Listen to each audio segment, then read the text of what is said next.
Keluarga Indonesia bahagia. Selamat datang dalam program Keluarga Indonesia Bahagia, serial pengajaran Dr. Jarod Wijanarko. Selamat menyaksikan. Saya sudah menikah dengan satu istri, 3 orang anak. Anak saya paling kecil baru saja selesai kuliah. Jadi kami sudah sekarang bulan madu lagi berdua karena 3 anak kami semuanya di luar negeri. Saya Jarod Wijanarko dan istri saya Esther Setiawati. Nah sekarang kita bicara pernikahan. Orang menikah itu ujung-ujungnya berdua. Paling enggak saya sama istri sudah mengalami ya. Anak-anak keluar negeri semuanya, lalu kita berdua lagi. Saudara mungkin anak enggak akan keluar negeri. Tapi lama-lama mereka menikah, lalu buka keluarga sendiri. Ujung-ujungnya berdua lagi loh. Kalau berdua ini nggak dipersiapkan, lalu nggak saling berbicara, berantem setiap hari, berbicara sih berbicara, sekali bicara berantem. Itu kayak 2 setan tinggal dalam satu rumah loh. Itu anaknya bisa stres loh. Kenapa anaknya stres? Wih, bapaknya kayak Herodes, mukanya Firaun, tingkah laku kayak Pontius Pilatus, ibunya kayak Isabel, anaknya mumet. Aduh, ini kenapa 2 setan kawin? Gitu. Nah, yang lebih parah lagi kalau tidak berbicara gitu ya, lalu menjadi seperti orang asing. Ketika kita punya sahabat dulu waktu SMP SMA, sahabat itu saling membicarakan rahasia. Makin banyak rahasia yang dibicarakan dan dimiliki bersama, makin akrab. Nah, aneh bin ajaib, orang menikah lalu saling merahasiakan. Makin banyak rahasianya, makin jauh hubungannya. Yang paling dirahasiakan tuh apa sih biasanya? Akar segala kejahatan adalah cinta uang. Maka banyak orang itu biasanya misterius di dalam keuangan. Istri nggak tahu gaji suami berapa, depositonya berapa, tabungannya berapa. Begitu suaminya mati, nah loh di bank ada miliaran rupiah, nggak ada yang datang ke bank, gitu kan sayang coba ya. Gimana istri nggak tahu suaminya, masuk mau didatangi satu-satu bank itu ada rekening suami saya nggak, gitu kan nganggur uang kasihan tuh ya. Atau lebih repot lagi kalau begitu suami meninggal nih, tamu yang ke rumah banyak banget, semuanya debt collector. Jadi ini misterius selama pernikahan, begitu satu meninggal, pasangannya nggak tahu gitu. Nah sekarang kita akan belajar, ada suami istri yang terbuka di dalam keuangan. Itu saya ambil dari Kidung Agung pasal 8 ayatnya yang ke-8. Salomo berbicara dengan istrinya dan istri berbicara kepada suaminya, istri Salomo namanya Gadis Sulam. Kidung Agung pasal 8 ayat 8 berkata demikian, kami atau saya punya adik perempuan yang bukan tidak mempunyai, tapi belum mempunyai. Artinya dia masih kecil. Apa yang akan kami perbuat saat dia dipinang? Nah masih kecil berarti dipinangnya masih lama. Kidung Agung pasal 8 ayat yang ke-9. Apabila ia tembok, adiknya ini diumpamakan tembok, maka waktu dia dipinang akan dikasih atap perak atau kalau dia seumpama pintu akan dikasih palang kayu aras. Kayu aras seperti kayu cendana, atap perak lebih mahal daripada atap biasa. Artinya ini sebenarnya suami istri ini berbicara, istri berbicara kepada suami, berbicara kepada pasangan untuk mengeluarkan sebuah pengeluaran yang tidak rutin. Dan pengeluaran itu untuk keluarga asal, maka dibicarakan sebelumnya. Kalau Anda menikah, Anda bisa begitu, Anda bahagia. Banyak orang menikah, membicarakan pengeluaran itu bukan sebelumnya. Ya, mau ngasih adik, ngasih ibu, itu dibicarakan bukan sebelumnya gitu ya. Sesudahnya itu pun kalau ketahuan gitu ya. Kalau enggak ketahuan, rahasia sepanjang masa. Tapi Pak Jarod, apa suami itu harus bilang sama istri? Ya, memang itulah pergumulannya. Ya, saya pun bergumul apakah suami itu harus bilang sama istri, terutama kalau mau ngasih uang ke ibu. Ya, uang ke adik, saya kasih uang ibu saya ngasih uang adik saya. Maksud saya harus bilang sama istri? Kan Alkitab berkata, kalau tangan kiri memberi, tangan kanan jangan tahu, apalagi tangan istri. Jadi kita punya alasan teologis gitu ya kan. Memang ada sih alasannya ya, tapi itu nggak bikin bahagia. Saya punya alasan yang lain. Saya di kantor karena saya punya perusahaan saya punya manajer atau direktur, itu adalah penolong pembantu saya. Kalau dia mengeluarkan uang, dia minta izin saya karena saya kepala. Tapi kalau saya mengeluarkan uang, saya tidak izin sama manajer saya karena dia penolong saya. Itu di perusahaan. Nah, kalau kita bicara keluarga, suami kepala, istri penolong. Istri ngeluarin duit untuk beli apa, ya harus izin dong sama suami. Kan suami yang cari duit, kepala ya kan. Tapi kepala keluarin duit, masa izin sama penolong. Jadi ketika harus bilang sama istri, kita bingung sendiri, kepalanya siapa kan gitu. Tapi memang kenyataan di rumah itu kepalanya ibu. Kenapa? Dia yang berkuasa. Jadi bapak jangan macam-macam sama ibu, ya kan? Karena ibu itu lebih hebat daripada bapak, namanya juga penolong. Penolong itu lebih hebat daripada yang ditolong. Yang ditolong butuh penolong, penolong enggak butuh yang ditolong. Yang ditolong mati, merdeka. Iya. Kapan nggak mati-mati tuh orang, ya kan? Ngerepotin melulu gitu. Mau pakai alasan akan ada banyak alasan, tapi Alkitab mengajarkan bukan begitu. Ya, Alkitab mengajarkan suami istri itu belahan jiwa. Ya, memang kepala penolong, tapi bukan seperti atas bawahan. Maka saya pun belajar untuk gimana tidak seperti keluarga yang lain, bahkan kami pernah mengalami di mana tidak terbuka dalam hal keuangan. Maka kalau mau bahagia caranya terbuka, cara terbuka gimana? Maka bangunlah kesepakatan. Kalau Anda bisa membuat kesepakatan-kesepakatan, jadi sebelum melakukan, seperti gadis sulam tadi, belum memberikan kepada adiknya, bilang sama pasangannya. Buatlah kesepakatan, beli cabai, beli lombok, beli nasi, itu memang sudah rutin, maka istri nggak perlu minta izin suami. Ya, ibu WA sama suami, Pak, lomboknya 2 on apa 3 on? Pasti dijawab karepmu. Ya. Tapi kalau yang non rutin, nah itu buat kesepakatannya, yang harus minta izin, minta permisi atau pemberitahuan itu yang berapa? Ngasih kolektor 5.000 apa 10.000, itu terserah. Tapi mau nyumbang gereja 1 juta, tunggu dulu ini duit siapa? Ya, kalau duitnya bapak yang bekerja, ibu yang pegang, ibu itu bendahara. Bendahara itu pegang uang. Hanya pegang aja. Bendahara kok jadi pemilik itu gimana sih? Di kantor itu bendahara ya bendahara, bukan pemilik. Kalau bendahara jadi pemilik dipecat nanti, ya kan? Jadi ibu bendahara yang baik. Kalau mau mengeluarkan yang non rutin, maka bicara dulu. Lah, buatlah kesepakatan kapan harus bicara. Kalau ini dibuat kesepakatan, pasti lebih bahagia. Dan saya cukup berharap.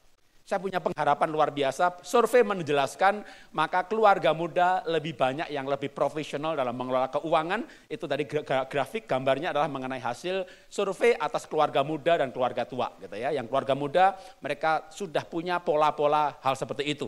Kesepakatan kapan harus bicara, kapan yang tidak dan seterusnya. Maka supaya ada sepakat, caranya gimana supaya bahagia? Maka bicarakan pengeluaran. Repotnya kalau membicarakan pengeluaran, Anda bisa lihat gambarnya wajah ibu jelek ketika membicarakan pengeluaran. Ya, tapi pengeluaran harus dibicarakan supaya dicarikan pemasukannya. Nah, ketika bicara pemasukan, wajahnya mulai berseri-seri. Gitu ya. Kalau pemasukannya cukup. Ya, kalau pemasukannya kurang repot ya. Tak kasih yang praktis dah. Kesepakatan dalam hal apa? Pengeluaran misalnya. Memang praktis kecil tapi ini kalau diabaikan bisa babak belur di sini loh. Misalnya kesepakatan dalam makan di luar rumah gitu ya. Makan di restoran karena makan itu ya murah apa mahal tergantung.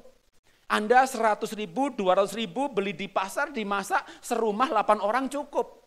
Anda pergi ke restoran, lah 1 kali makan sekeluarga bisa 500.000.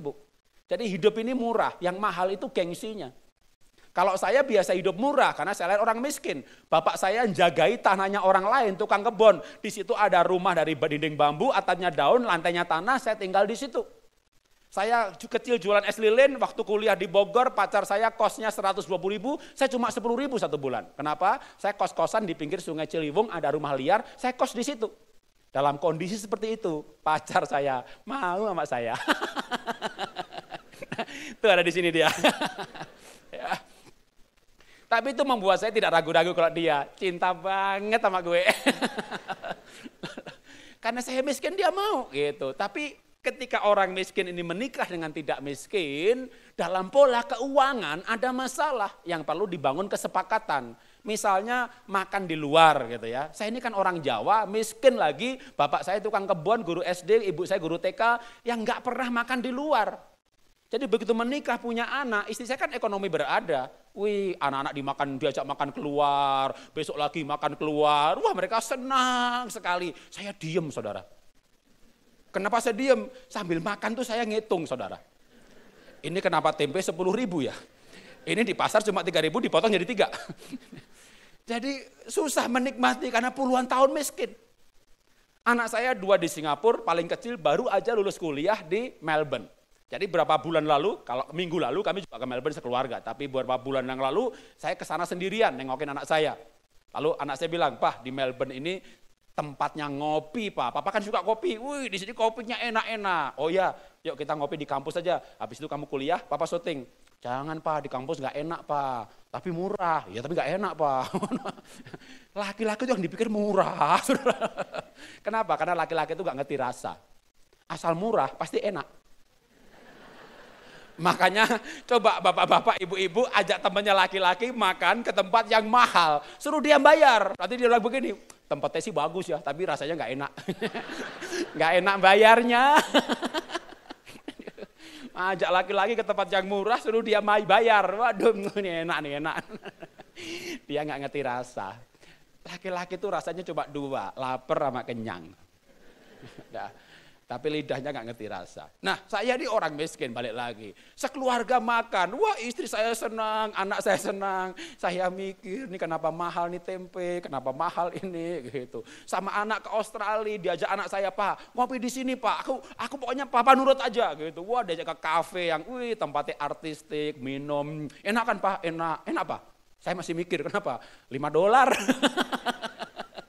Tak lihat di daftar menu $5. "Levin, ini mahal, Pin, $5. Anak saya bilang begini, "Pak, minum kopi itu dinikmati, bukan dihitung." "Kamu nikmati, aku ngitung, aku yang kerja." Saya jual buku 50.000, dapat 1 gelas. Ya, maka akhirnya kami sepakat, gitu kan. Keluarga ini bikin kesepakatan. Saudara, ya bikin kesepakatan aja. Kalau Anda punya uang tidak berseri, ya tiap hari makan di luar nggak masalah. Tapi kalau ada uangnya terbatas, maka ya sepakati misalnya makan di luar itu seminggu sekali atau 2 minggu sekali, misalnya begitu. Atau kalau kayak anak-anak muda, milenial, keren, ya kan ketemu temen, nongkrong di kafe, minum kopi yang mahal, ya kan. Makan, enggak minum aja, gitu. Udah bubar acara, ke warung.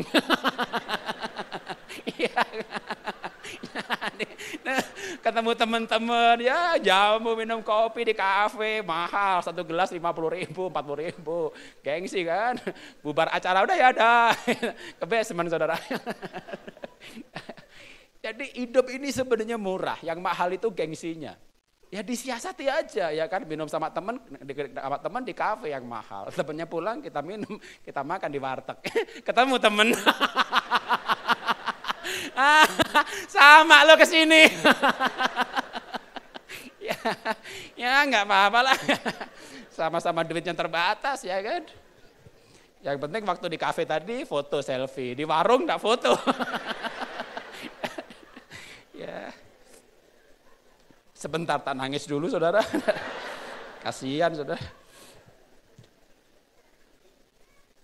Tapi hidup ini begitu ya, kita bisa menyiasati. Nah, disepakati supaya sepakat tidak berantem ya. Oke, mari kita baca quote-nya bersama-sama. Keterbukaan memang tidak mudah, tetapi itu harus karena menjadi dasar kepercayaan dan membangun relasi yang kuat di dalam pernikahan. Kalau kita terbuka, kita bertengkar. Misalnya kita terbuka dengan pasangan, bantu adik, kita bertengkar. Hadapi pertengkaran dengan baik. Karena melalui keterbukaan tadi kepercayaan muncul. Dalam kepercayaan baru relasi semakin kuat. Masalahnya adalah gimana kalau kita misalnya pasangan saya tertutup. Ya, gimana mau terbuka? Saya punya pasangan yang tertutup. Bagaimana supaya dia terbuka? Maka saya akan mengajak kita membaca 1 Yohanes 4 ayat 18. 1 Yohanes 4 ayat 18, di dalam kasih tidak ada ketakutan, kasih yang sempurna melenyapkan ketakutan. Kenapa pasangan tidak berani tertutup, tidak berani terbuka atau tertutup, tidak berani terbuka? Karena mungkin dia takut dimarahi. Ya, maka caranya supaya pasangan terbuka, kasih yang sempurna melenyapkan ketakutan. Maka cintai sungguh-sungguh pasangan sampai dia berani terbuka. Bisa pasangan, bisa anak juga. Kenapa anak tidak berani bercerita? Karena dia punya memori kalau bercerita dimarahi. Anak kecil tuh umur 2, 3, 4, 5 tahun semuanya diceritakan. Sampai dia kelas 1 SD mungkin mulai berhenti bercerita. Karena dia mulai tak punya ingat. Mah nilai aku jelek 5. Kamu mesti main gue aja terus lah. Dimarahi dia berhenti cerita. Kalau dia cerita nilainya jelek, gimana? Apa mamah panggil guru les? Ya sebenarnya enggak sih Pak. Karena masalahnya gini, dicarikan solusi. Dia akan cerita lagi. Kenapa suami tertutup? Karena dia punya track record. Dulu dia cerita ngasih adik, ibu marah. Maka dia berhenti. Bukan berhenti ngasih adiknya, berhenti bercerita. Iya Pak Jarot, gimana ya Pak? Suami saya tuh diem Pak, tertutup Pak, nggak pernah bercerita Pak. Saya mau ngasih nasihat, sungkan saya sama ibu ini. Tapi kalau ngasih nasihat, salah. Dah saya beranikan diri deh, hari ini saya ngasih nasihat ya. Kalau ada bapak atau ibu, pasangannya tertutup, nggak berani bicara. Saran saya coba bapak ibu ngaca. Ya, kenapa ngaca? Lihat yang di dalam kaca, mengerikan.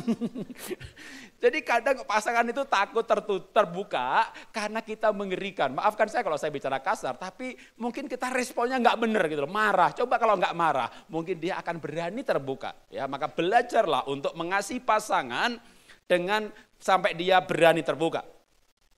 Ada cara yang lain, misalnya adalah mulai dengan kita, ya kita mulai terbuka, kita mulai cerita, nanti dia cerita juga.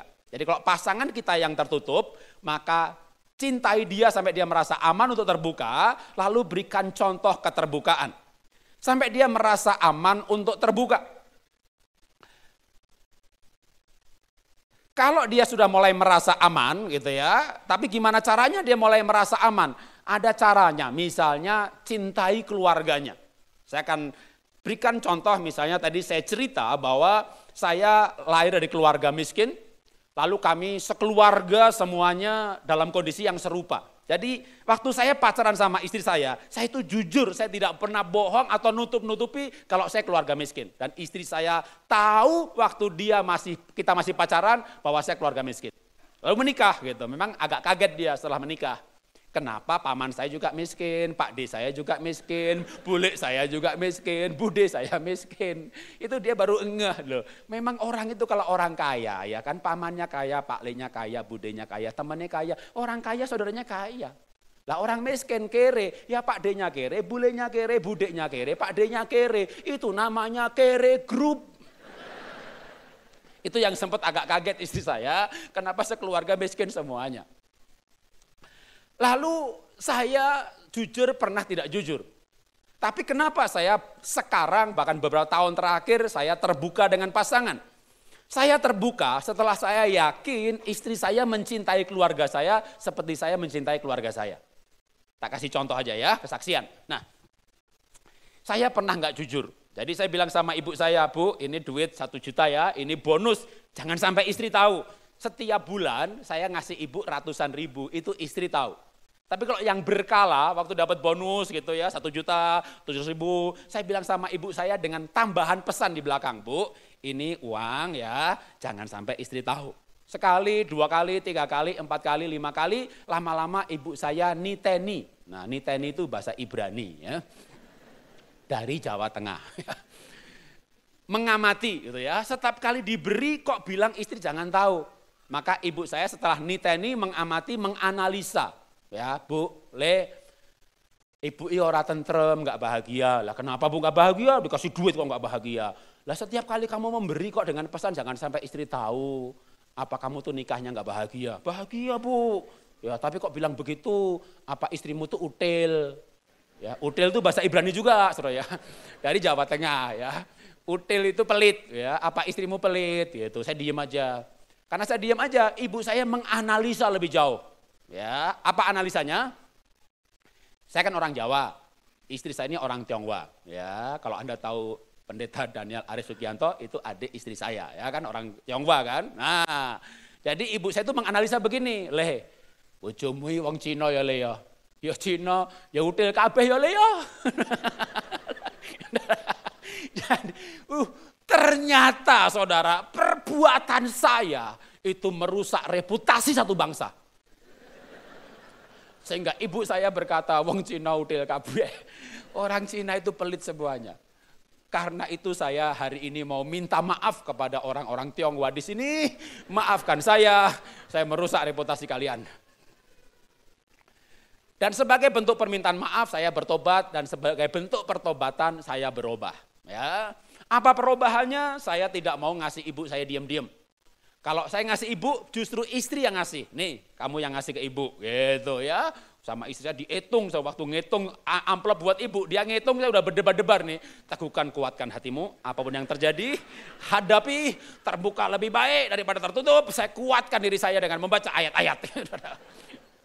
Dan istri saya akhirnya berkata, kok 1 juta, emang kenapa gitu? Ya kurang lah, tambahi. Wih, tepuk tangan dulu boleh juga ya. Dia malah usul tambahi 500.000 gitu kan. Kasih ibu saya sekali, 2 kali, 3 kali, 4 kali, 5, 6 kali. Ibu saya niteni lagi. Ibu sekarang bahagia, ya bahagia tambah okeh ya kan. Bukan jumlahnya bukan karena jumlahnya nak, tapi bahagia karena istri kamu yang ngasih, berarti kamu itu bahagia. Orang tua tuh ternyata kalau anaknya bahagia tuh lebih bahagia lagi loh. Jadi bukan soal jumlah gitu. Malah akhirnya ibu saya menganalisa lebih jauh ya. Sejak istri namanya Esther, sejak Mbak Esther yang memberi tambah banyak Yo, ternyata saya ngudeli kowe Wah. Wah, aduh, ibu saya bilang ternyata yang gudel kamu. Padahal istri saya itu nambahi pakai duit saya, saudara. Dibilang yang udel saya. Tapi saya enggak bilang kalau itu yang nambah itu pakai duit saya, enggak. Saya enggak bilang begitu sama ibu saya. Saya biarkan istri saya dapat poin saya supaya, itu sekali 2 kali lama-lama ibu saya itu cinta banget sama istri saya. Oh tambah oke. Waduh, istri saya, adik-adik saya itu kadang lebih dekat sama istri daripada saya. Saya itu pernah diblok WA saya sama adik-adik saya. Kenapa? Ya namanya pendeta. Pendeta motivator juga, coach juga. Saya sering broadcast nasihat atau quote. Wah, jemaat kalau terima dari saya, terima kasih Pak Jarot. Adik saya ngeblok.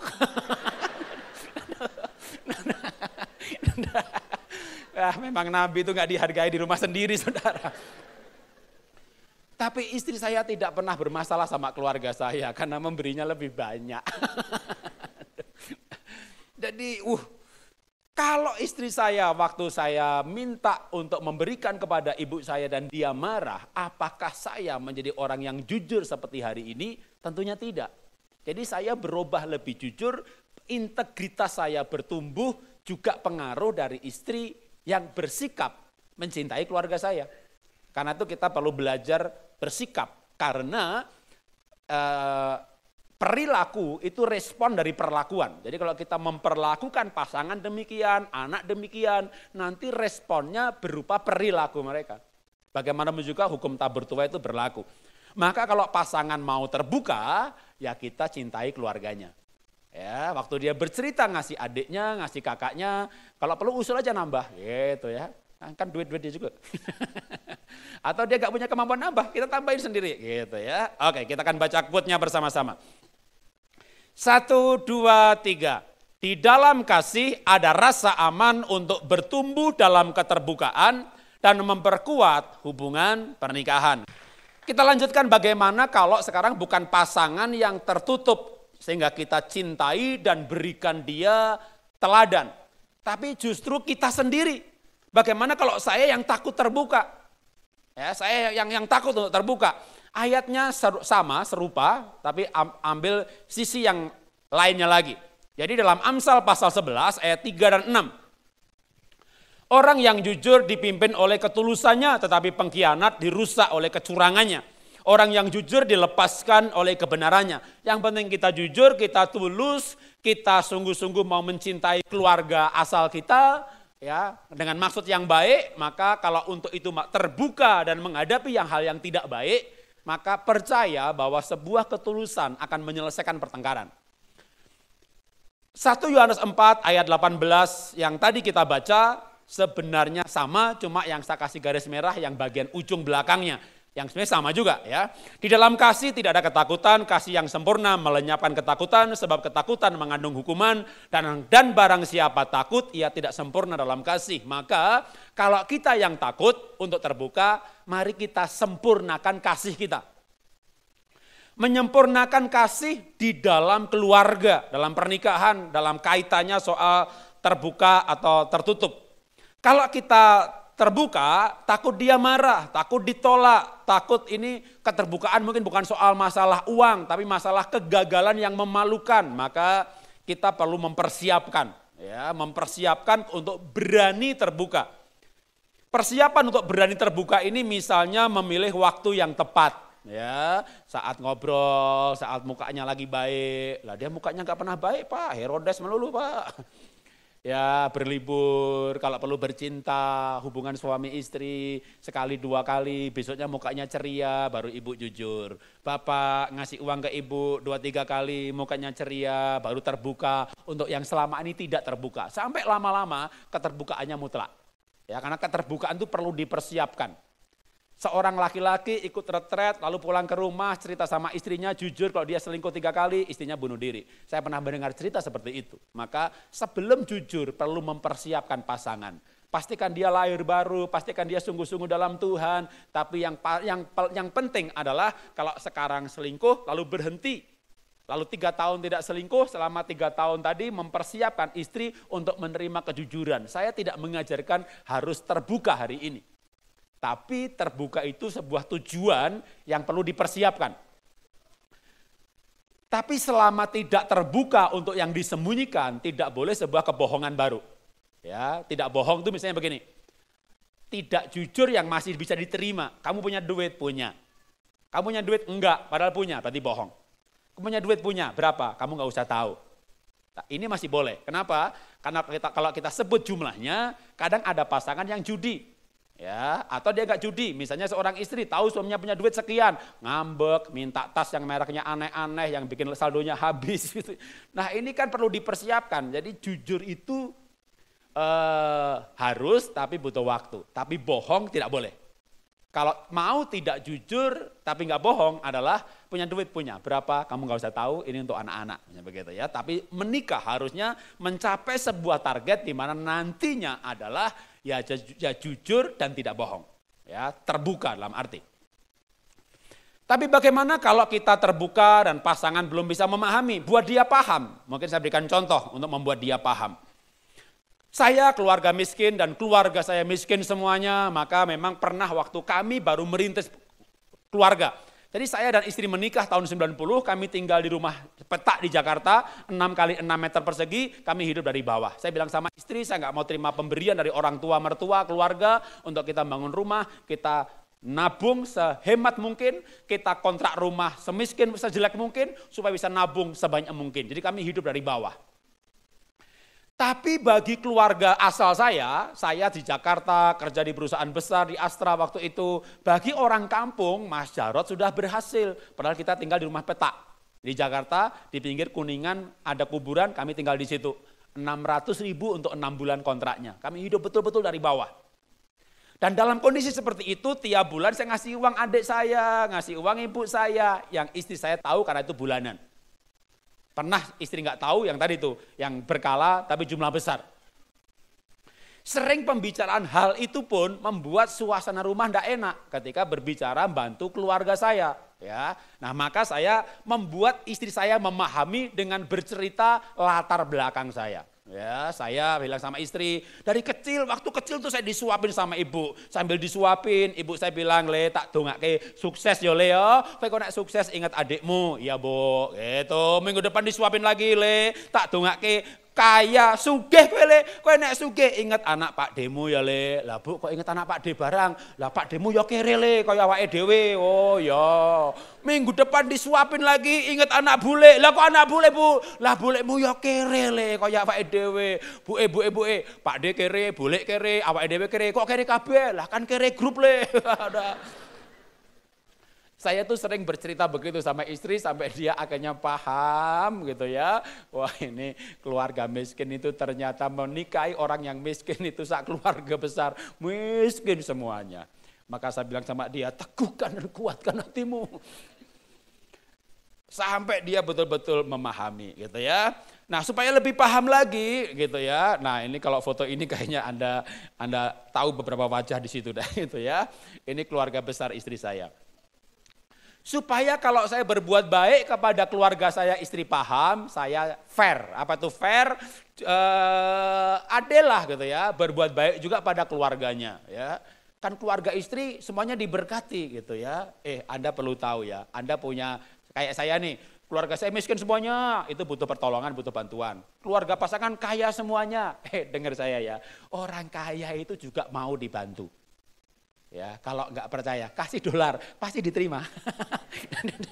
Jadi orang kaya itu bukannya menolak penerimaan ya, tapi kalau keluarga saya butuh yang kebutuhan pokok gitu, keluarga istri kebutuhan yang lebih gitu. Misalnya saya bilang sama istri, yuk papa mama kita ajak jalan-jalan ke Hong Kong. Pasti mau saudara ya kan. Jadi kalau keluarga saudara punya keluarga pasangan lebih kaya, kan dia nggak butuh bantuan, butuh juga. Kalau nggak percaya kasih, pasti mau. Ya, ajak dia jalan ke luar negeri gitu kan. Saya ajak keluarga papa mama, waduh pergi ke luar negeri.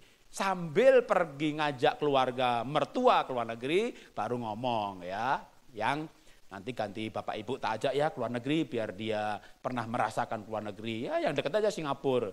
Pasti dia akan bilang oke. Kenapa? Kita sedang berbuat baik pada keluarganya.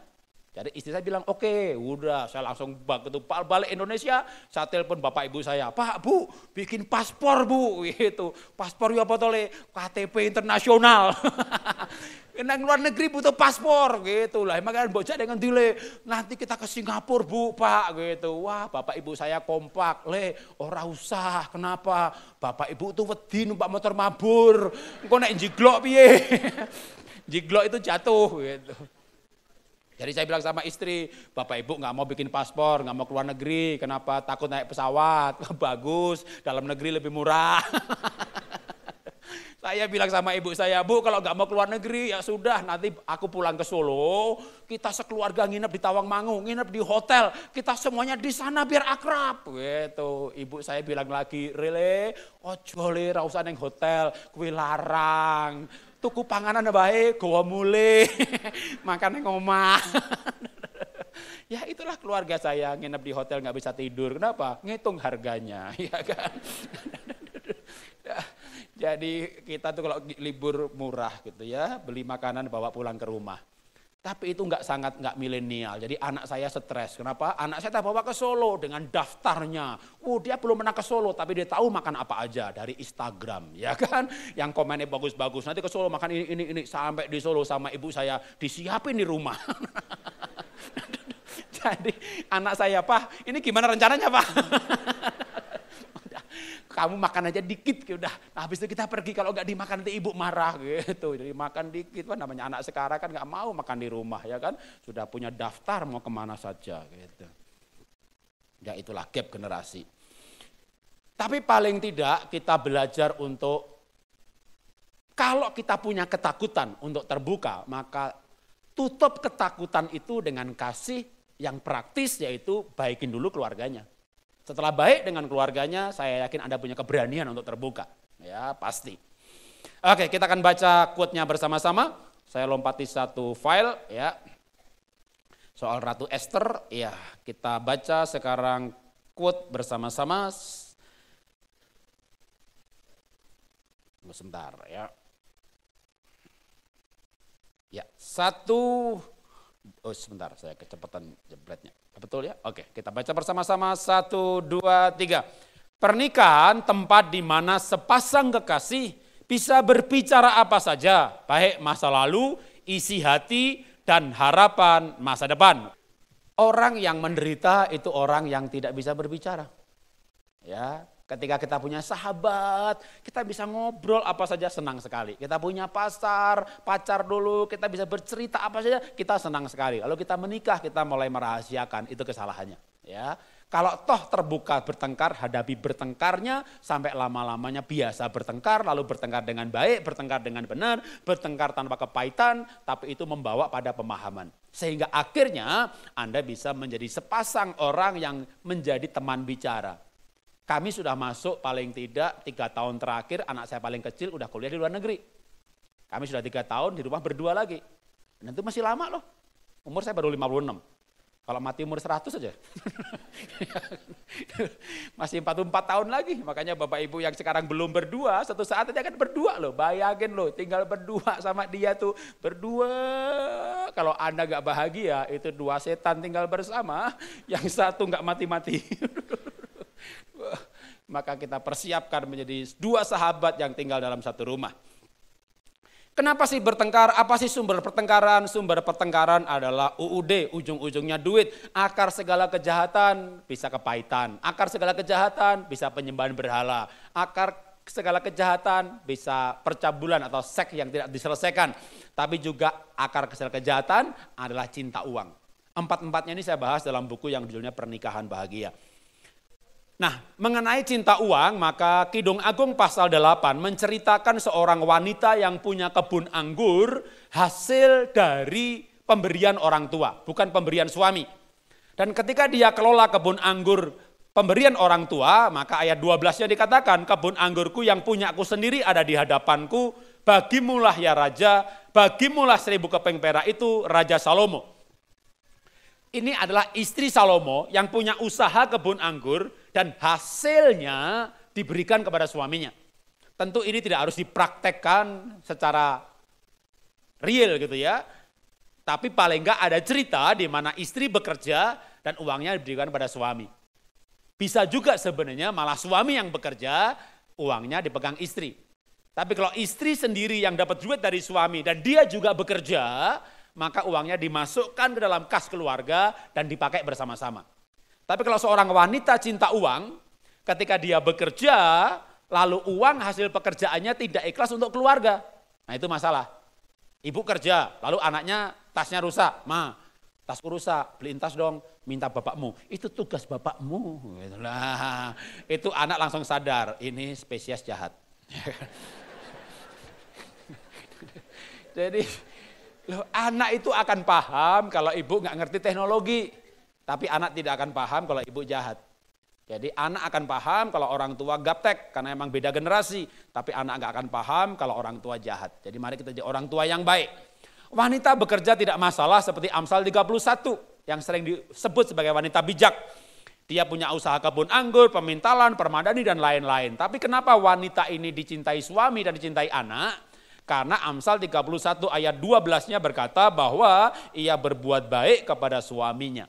Maka kita perlu belajar berbuat baik ya kepada suami, dan kalau suami tentu berbuat baik kepada istri. Tapi tidak berhenti di situ, berbuat baik juga kepada keluarga asalnya. Karena menikah itu adalah menikahi keluarganya. Tadi saya cerita soal keluarga-keluarga, saya perjelas sedikit dengan gambar-gambar di mana saya lahir tahun 63, yang gambar itu saya baru lahir, nggak jelas, emang zaman dulu gambarnya nggak ada yang jelas. Tapi gambar berikutnya lebih jelas, itulah gambar bapak saya di depan rumah yang dindingnya bisa kelihatan dari bambu, atapnya daun, lantainya tanah. Bapak saya suka melukis gitu ya. Lalu saya menikah tahun 90 dengan sangat sederhana, saya sama istri bekerja 3 tahun, nabung dapat 2 juta rupiah, tahun 92 juga nggak banyak. Saya bilang sama bapak ibu saya, kami pulang kampung nikahkan kami. Tetangga kanan kiri 50 orang dipanggil di rumah, di latar, di halaman rumah, pasang kajang. Saya nggak undang teman-teman saya, kami menikah dengan sangat sederhana. Setelah menikah istri saya kaget-kaget gitu ya ketika melihat bahwa keluarga kami ini gerbongnya panjang sekali, kere semuanya. Tapi istri saya belajar untuk mencintai keluarga saya dan istri saya juga orang yang bekerja. Jadi waktu saya menikah dulu tahun 90, istri saya punya gaji 3-4 kali gaji saya. Baru 5-6 tahun kemudian saya buka usaha sendiri diberkati, lalu istri saya keluar dari pekerjaan dan mengelola usaha yang saya rintis, ya, yang sampai hari ini masih ada, yaitu Happy Holy Kid. Kami franchise-kan menjadi 66 cabang, saya rintis tahun 95, istri saya masih kerja di perusahaan yang lain, lalu dia akhirnya 3 tahun kemudian keluar dan mengembangkan Happy Holy Kid. Tapi awalnya sebelum saya diberkati dan menjadi sumber utama ekonomi keluarga, istri saya itu punya gaji lebih banyak daripada saya. Tapi bersyukurnya saya, dia menggunakan uang itu untuk mencintai keluarga saya. Ya, termasuk uang yang dari saya dan juga uang dari dia. Mungkin kita kasih cerita sedikit soal yang dari dia.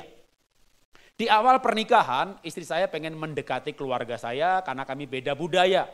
ya, dan banyak masalah kalau nggak pandai mendekati. Maka istri saya waktu itu belikan pisau yang bergerigi dan dikasih ibu saya. Sama ibu saya geriginya diasah sampai habis. Istri saya belikan dia juicer, sama ibu saya nggak dipakai, malah dikasih orang lain karena ibu saya lebih mantep kalau diparut sama diperes, gitu ya. Dibeliin sarung bantal, spray dan kawan-kawan karena di rumah ibu saya spray, sarung bantal dan kawan-kawan sudah ada pulau dan benuanya, gitu ya. Itu nggak dipakai, disimpan, ya. Buat nanti kalau ada orang punya gawe bisa untuk hadiah.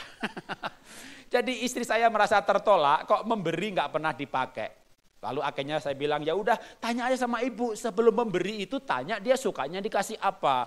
Maka pulang ke Solo dan istri saya bertanya kepada ibu saya, Bu, biar aku yang ngasih bahagia, ibu juga bahagia, ibu tuh sukanya dikasih apa? Dan ibu saya menjawab dengan jujur, ibu dikasih mentahnya saja. Mentahnya saja. Itu pemberian yang paling mudah, gak pakai mikir mau beli apa, cocok apa enggak, dipakai apa enggak, kasih mentahnya. Cuma mentahnya itu ketahuan sedikit atau banyak. Kalau barang kan tersamar, ya kan. Nah, maka ikuti saja apa sukanya dia, gitu ya. Kalau sukanya mentahnya, kasih dia mentahnya. Kita baca terakhir quote untuk menutup hari ini, 1, 2, 3. Wanita yang memenuhi hatinya dengan kebaikan, menggunakan harta sebagai alat untuk mencintai, akan menuai kebahagiaan dan kemuliaan. Mari kita tunduk kepala, kita berdoa. Bapa, kami mengucap syukur, kami belajar firman-Mu, kami belajar hidup untuk membangun rumah tangga dan khususnya pernikahan yang kami akan jalani sangat panjang sampai tahun-tahun kami berakhir dalam menjalani kehidupan di bumi ini. Biar kami boleh menjalani sebagai persahabatan, sebagai teman hidup dan bukan hanya sebagai teman tidur. Kami mulai belajar untuk terbuka yang memang tidak mudah, tapi kami percaya kalau kami membangunnya dari saat ini, kami akan bisa membangun pertemanan, persahabatan dengan pasangan kami sendiri, menjadi teman kuliner, teman bicara, teman bercanda, teman olahraga, dan teman hidup. Terima kasih Bapak, terima kasih Bapak. Kami belajar firman-Mu untuk kami jalani tahun baru dengan cara yang baru, dengan gaya yang baru, dengan warna yang baru. Di dalam nama Tuhan Yesus kami berdoa mengucap syukur, haleluya, amin. Tuhan memberkati. Saudara, setelah melihat tayangan ini, apabila ingin konseling, silakan menghubungi Sahabat 24 melalui email, nomor telepon, atau SMS yang tertera di layar kaca ini. Mengapa disebut Sahabat 24? Karena dalam 24 jam kami siap melayani Anda. Sampai jumpa di program yang berikutnya. Tuhan Yesus memberkati.